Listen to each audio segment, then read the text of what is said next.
Nomination కేంద్రంలోకి కేవలం 1+4 మాత్రమే అనుమతి ఇస్తారని, అయితే వేమిరెడ్డి ప్రశాంత్ రెడ్డికి మద్దతు తెలిపేందుకు భారీగా జనం వచ్చారని మాజీ మంత్రి పోగూరు నారాయణ అన్నారు.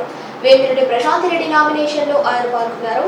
ఈ సందర్భంగా ఆయన మాట్లాడుతూ కోవూరులో ప్రశాంత్ రెడ్డి గెలిచిపోయినట్టేనని ఆయన పేర్కొన్నారు. ప్రజలకు తాను ఒకటే చెబుతున్నానని, ప్రశాంత్ రెడ్డి డబ్బు సంపాదనకు రాలేదని, కేవలం సేవ కోసమే వచ్చిందని ఆయన స్పష్టం చేశారు. ఈ కార్యక్రమంలో టీడీపీ జిల్లా అధ్యక్షులు అబ్దుల్ అజీజ్ హాజరయ్యారు.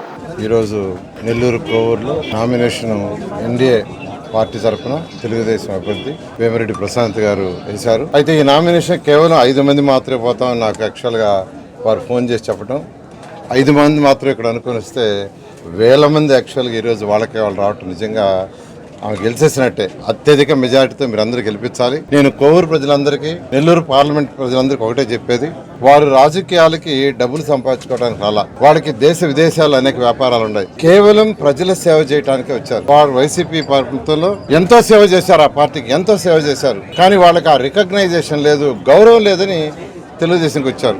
మన వేమిరెడ్డి ప్రభాకర్ రెడ్డి గారు ఫస్ట్ నన్ను కాంటాక్ట్ చేశారు. ఒకటే చెప్పారు, నారాయణ చంద్రబాబు నాయుడు దగ్గర నువ్వు పోవాలంటే అపాయింట్మెంట్ అవసరం లే, ఫోన్ అవసరం లే, నేరుగా వెళ్ళిపోతావు, ఆయన గౌరవిస్తాడు. అంతేకాదు నెల్లూరు టౌన్ని, నెల్లూరు 54 డివిజన్ని బ్రహ్మాండంగా డెవలప్ చేసావు. నెల్లూరు ప్రజలు గుండెల్లో పెట్టుకుంటున్నారు. ఈరోజు ఎక్కడికి పోయినా బ్రహ్మరథం పడుతున్నారు. నేను కూడా అదేవిధంగా నెల్లూరు పార్లమెంట్ని డెవలప్ చేయాలా, అదేవిధంగా మా సతీమణి ఒక కాన్స్టిట్యున్సీని డెవలప్ చేయాలా, డబ్బు కాదు డబ్బు బోలెడు అంత ఉంది అని నాతో చెప్పడం జరిగింది. అప్పుడు నేను వారిని చంద్రబాబు నాయుడు దగ్గర తీసుకుని ఇంట్రొడ్యూస్ చేస్తే నేను చైర్మన్ యాక్చువల్గా పార్టీలో చేర్చుకున్నారు. ఎందుకంటే ఆయన అజాతశత్రువు, ఎవ్వరికి అపకారం చేయాల, ఆయన డెవలప్ చేయాలా, ప్రజల గుండెల్లో ఉండాలనే వచ్చారు.